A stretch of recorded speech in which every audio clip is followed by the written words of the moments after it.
Hi Internet, we are on part 2 of our Comic-Con-ish reviews. This one is a DC animated movie. Now we've done quite a lot of these. We've done Under the Red Hood, Superman Doomsday, Justice League Doom, Batman Dark Knight Returns, The Killing Joke. So it's been kind of a mixed-ish bag of quality. But this one is, I guess you consider one more higher up. The higher up, category of DC animated movies. This is Batman Gotham Knight. Now this isn't really one film. It's 6 segments that go along it's anthology basically. Similar to the Animatrix, which I reviewed a long time ago. And this is very similar. And if you're wondering, what is this? What's this animation? Is it like an anime? It is an anime. Yes, this is the Batman anime before Batman Ninja, which I might actually want to watch because it looks kind of cool, but I don't know when I'll do it. So, yes. So there's 6 stories in this film. As it says on the back, 6 interlocking stories, 6 acclaimed directors, 1 groundbreaking masterpiece. So if you want to read the back, go right ahead.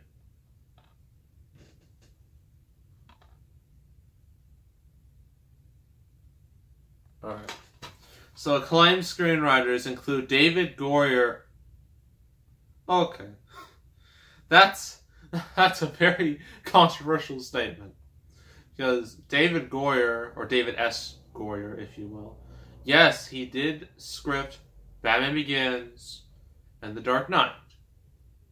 But he also scripted the Ghost Rider movies and the Blade movies. And the third one he directed, and it caused a lot of animosity between him and Wesley Snipes, and it was a very bad time. So I wouldn't put him as an acclaimed screenwriter. Definitely not. So, but whatever, it's what it wants. You got Josh Olson, not related to the Olsen twins. I probably just lost a subscriber or two with that joke. That wasn't even a joke. It was...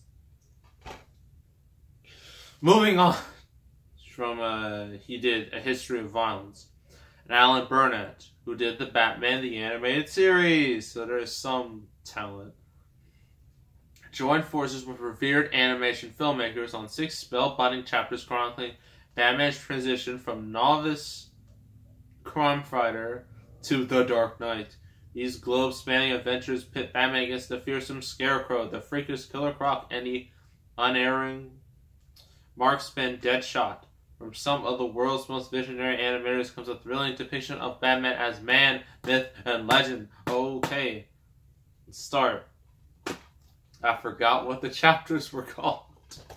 That's wonderful. I might have to look this up. There we go. My Amazon Kindle, not sponsored, in case any of you wanted to know.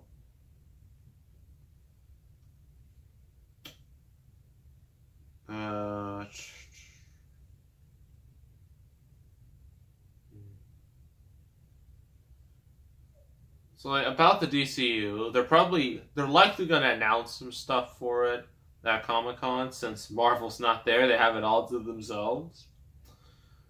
But are they going to announce anything new? Because the problem with the DCU is they announced way too much. They announced this and this and this and this, just so many things, and I'm like, calm down.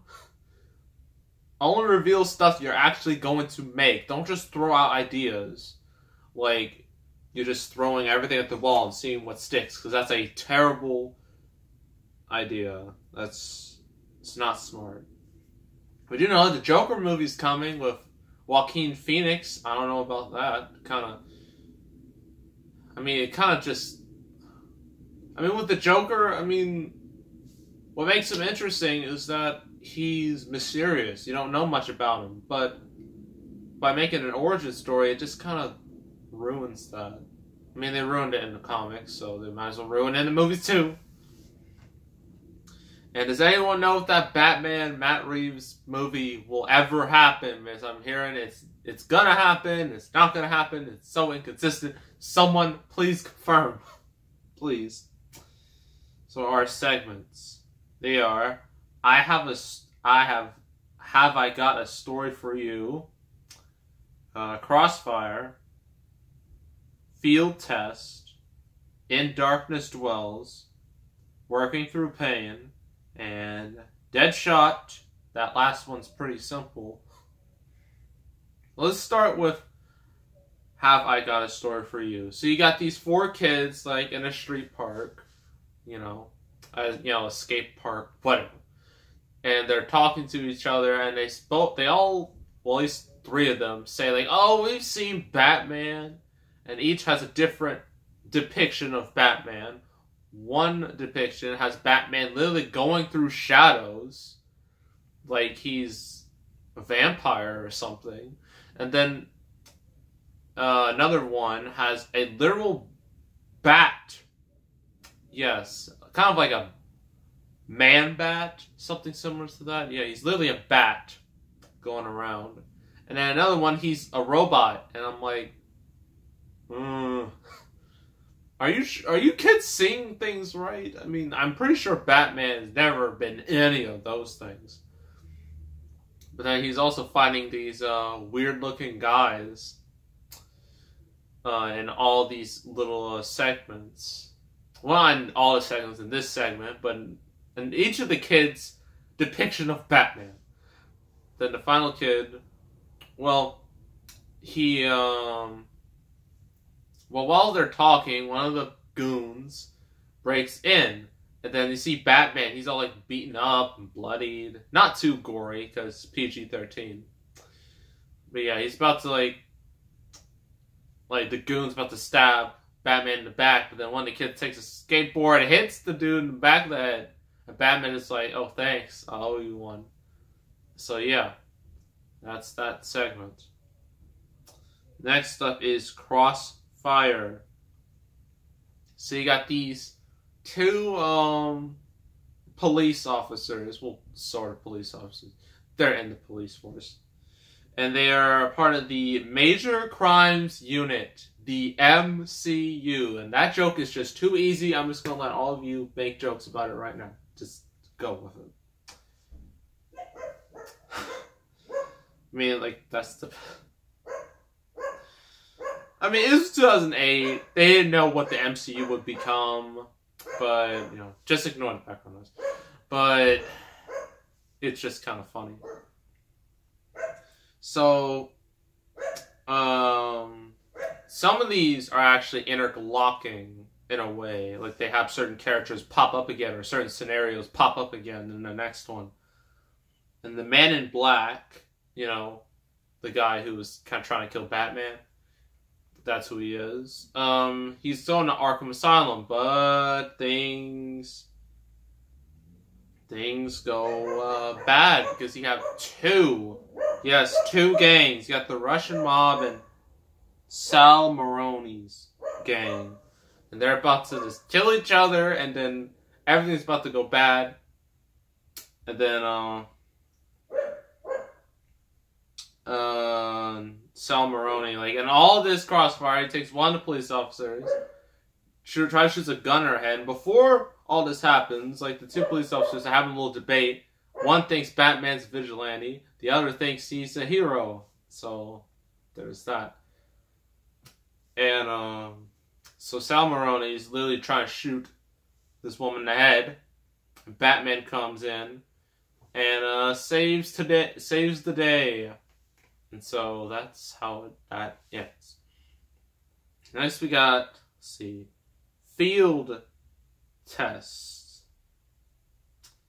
So Lucius Fox, he creates this thing where like it kind of detects like gunfire or something, or it can deflect it like a shield.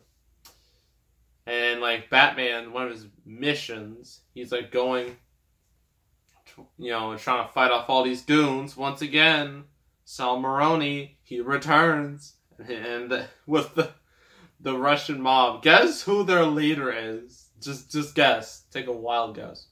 You wanna know who he is? I'm gonna tell you.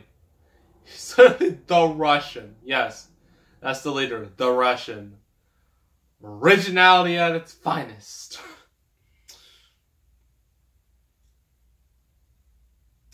And so Batman joins in, and he's trying to create peace. That way he gets some evidence.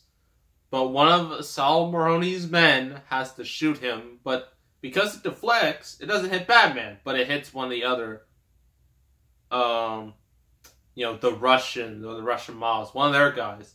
So Batman takes him to the hospital, and he tells Lucius, he's just like, look, I'm willing to sacrifice myself for what I'm doing, but it has to be mine, no one else's.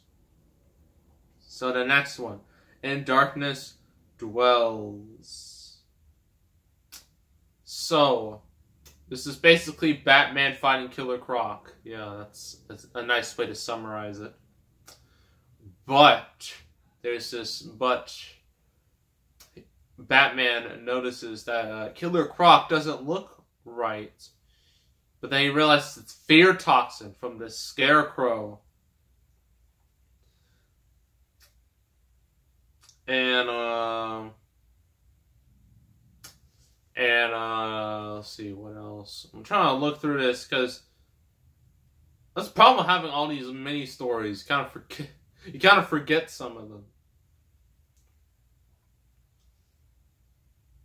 Yeah, so Batman's fighting off Killer Croc, and he wins, but Killer Croc bites him, which means Batman gets a little bit of fear toxin.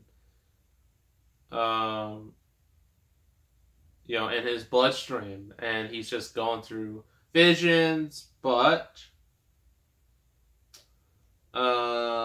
he does escape the area, and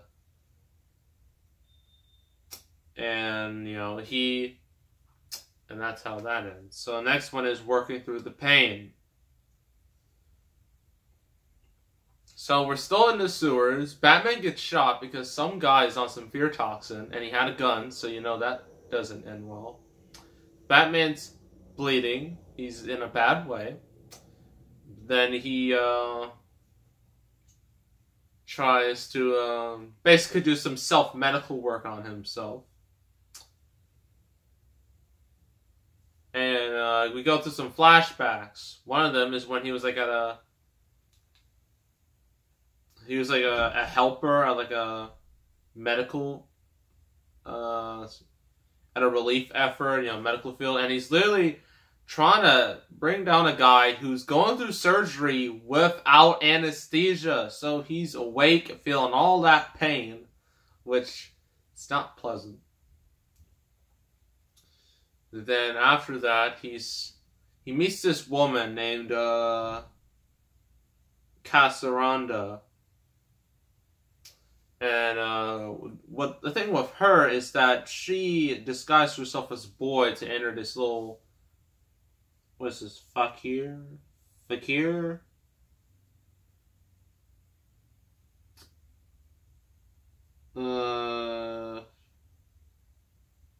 Yeah, she wants to join that, but they figure her out and she's just banned. They threw rocks at her. She was bleeding like brutal. So she teaches Bruce Wayne to not have pain. So he's just like, okay, you're gonna lay on these needles.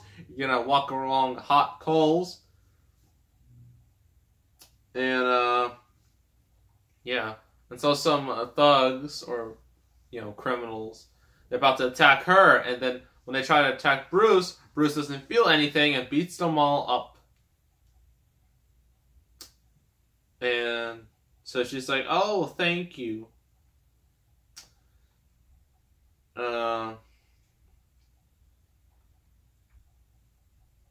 Yeah, but is still in the sewer.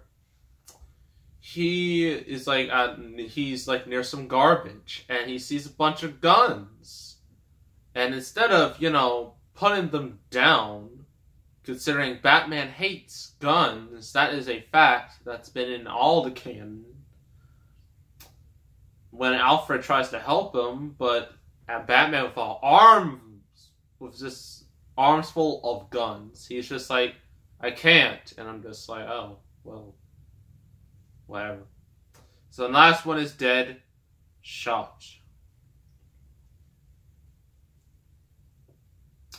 So this takes place immediately after through the working through the pain, where Bruce Wayne has a flashback of his parents' death. So you know what that means. And when he sees the guns, although he hates them, he still has kind of a temptation of using them. But we have Deadshot, and this is before Will Smith became Deadshot. Long before that. He's still a white dude, just to let you all know.